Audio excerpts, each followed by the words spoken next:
Okay, so I'm going to let you do these two as an exercise. That is, I'm not going to show you the computation here, but I'll just tell you what it is. I will tell you that the Fourier transform of this, and I'm just looking at the table in the book, which is something that you're going to have to be kind of proficient at, I think. Again, it's very similar to like using a Laplace transform table. So that's what the Fourier transform of that is. And now we can see sort of there's a connection here. Okay, so when you have something like this, the Fourier transform is going to be sort of similar to what we get up here. So the Fourier transform of 1 over x squared plus a squared is pi over a times e to the minus a absolute value of c. Okay.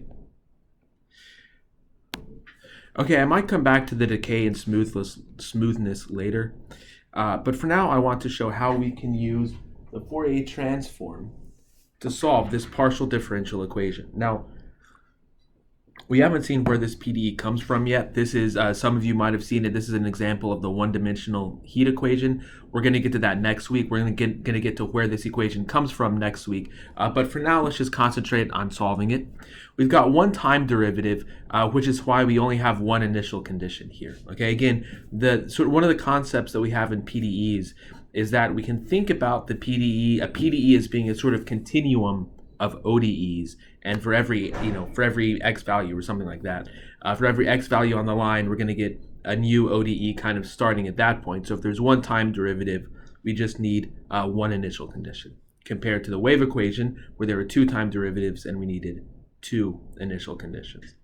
Okay, so what we're going to do here is we're going to rewrite this equation and write it as the t derivative of u minus the double x derivative of u is equal to 0. And we're going to use this fact. I can't remember if we've stated it explicitly or not. So let's actually, I'm going to kind of write it down here and give it its own thing. I'll probably have to insert a page at some point. So u of xt, so let's be clear here. U of xt is a function of two variables. When we take the Fourier transform, we're going to like hold t fixed and take the Fourier transform in the x variable.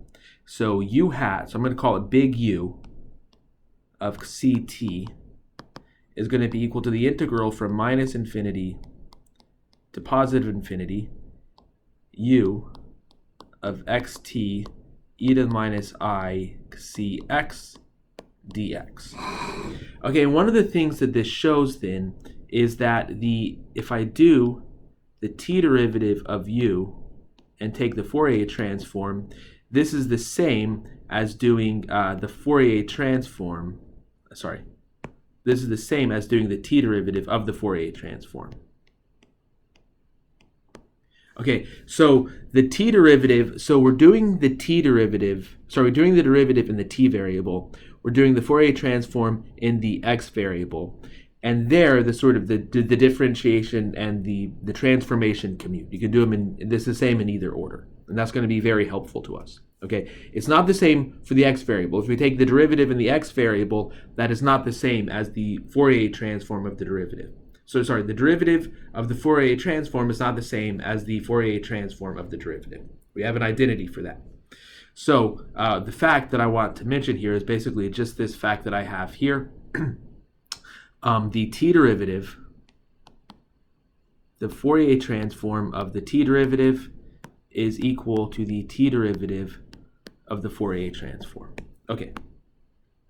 So now I'm going to take the Fourier transform of both sides. I'm going to take the Fourier transform, actually let me rewrite the equation to get this.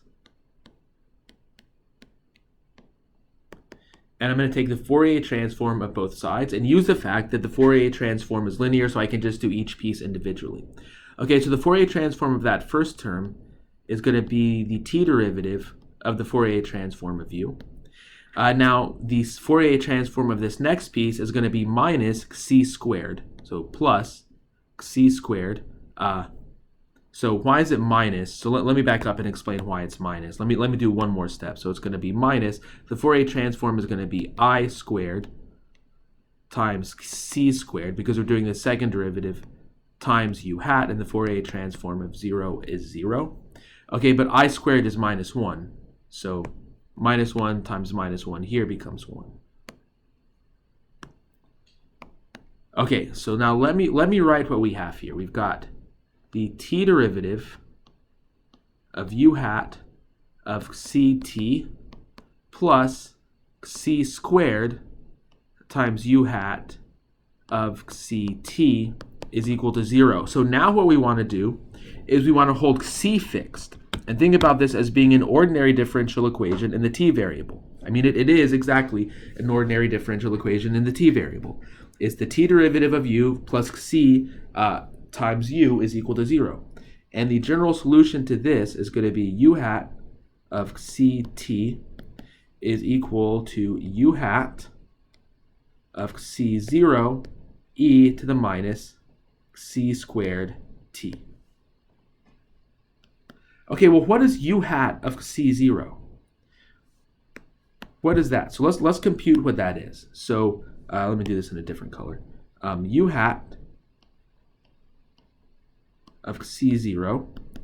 This is going to be the Fourier transform of u, but evaluated when t is equal to 0. So this will be u of x0 e to the minus I cx dx. But let's come up here. What is u of x0 equal to? U of x0 is just equal to e to the minus x squared. U of x0 is e to the minus x squared. So I can replace this with e to the minus x squared. Okay, but now this is just the Fourier transform of e to the minus x squared. What is the Fourier transform of e to the minus x squared? Well, we just did that up here. Okay, we did this, but now a is equal to 1. Okay, so it's going to be the square root of pi times e to the minus c squared over 4. So this is equal to square root of pi times e to minus c squared over 4. And so if I put this formula up here, this is going to be square root of pi e to the minus c squared over 4 e to the minus c squared t. And I'll just come down, I'll just rewrite all of that down here. U hat of ct is equal to the square root of pi. I've got a c squared, so I'm going to kind of combine this. This is going to be minus c squared, and we're going to have 1 over 4 plus t, so that's 1 plus 4t over 4. Okay, so now how are we going to continue here? Well, again, you might remember doing this sort of thing from Laplace transforms. We're going to look at our Laplace transform, our table of Fourier transforms, and try to find a Fourier transform that looks most like this. Okay, so if I look at my table, I see that I know that if I have the square root of pi, if my Fourier transform is equal to the square root of pi over the square root of a times e to the minus c squared over 4a, if that is the Fourier transform, then the inverse Fourier transform is e to the minus a x squared. Of course, we could go back to what we just did. I mean, we just did this computation up here. I mean, we've already done this computation, okay? Anyways, so essentially what I need to do is first I need to insert a page.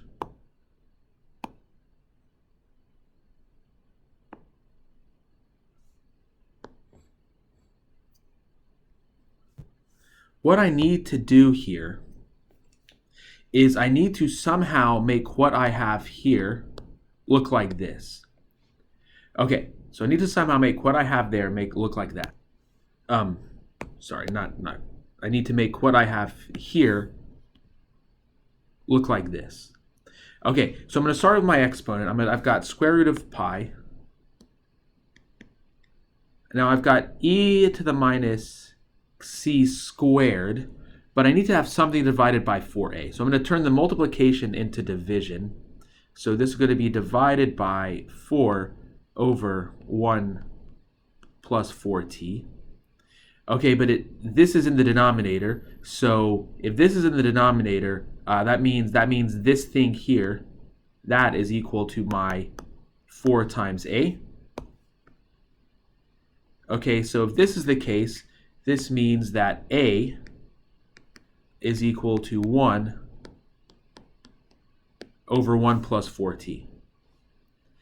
Okay, so I've got the A here. That's what my A is. I've got my exponential that looks right. Now I just need to make the outside part looks right. So in other words, I need to divide by the square root of A and multiply by the square root of A. Okay, so now what's going to happen here?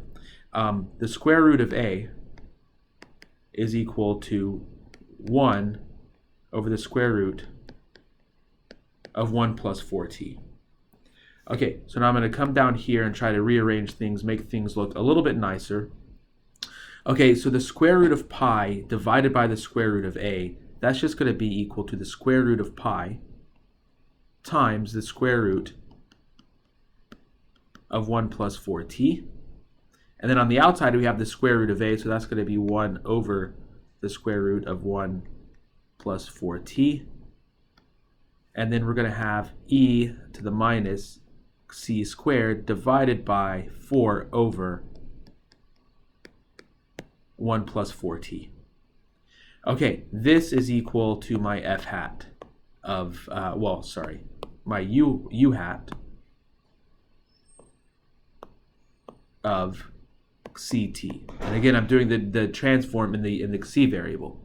Okay, so then using the Fourier transform table, u of xt, okay, as far as x and c are concerned, that's just a constant. So we're going to have 1 over the square root of 1 plus 4t, and then use the inverse Fourier transform of this part, where a is equal to 1 over 1 plus 4t. Sorry, 1 over 1 plus 4t. And we're going to get that this is equal to e to the minus x squared times a, which is going to be 1 plus 4t. Okay, and that's the solution to this differential equation. If you plug in t is equal to 0, you very clearly get u of x 0 is equal to e to the minus x squared, and then you can verify that it also satisfies the partial differential equation. Okay, so I want to observe something here. Observation.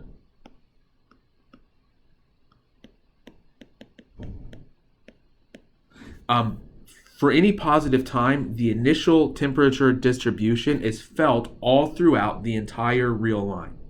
This is unlike with the wave equation, when it took time for a disturbance here to reach down the line.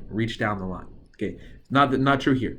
For here, any positive value of time, the disturbance is being felt, or the initial temperature distribution is being felt throughout the entire real line. Okay.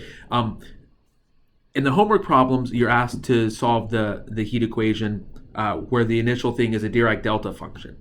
You're going to have something very similar there as well. You're going to notice that Dirac delta, which is a temperature, again, we haven't learned the heat equation yet. We'll do that next week. But just trust me now, this models heat in an infinitely long rod.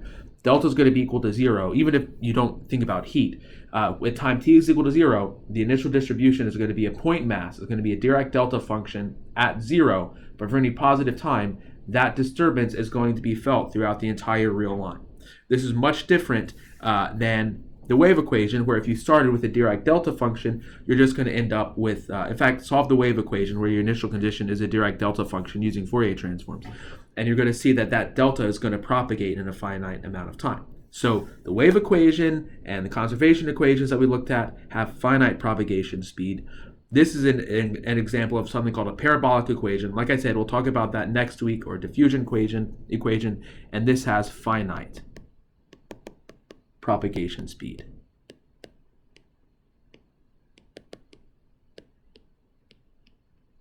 This has finite propagation speed. It's a very big difference between the two types of equations. And there's another type of equation that also has, I wrote finite propagation speed. This has infinite propagation speed. I wrote the exact wrong thing, sorry. Infinite propagation speed. The elliptic equations that we'll look at later also have infinite propagation speed.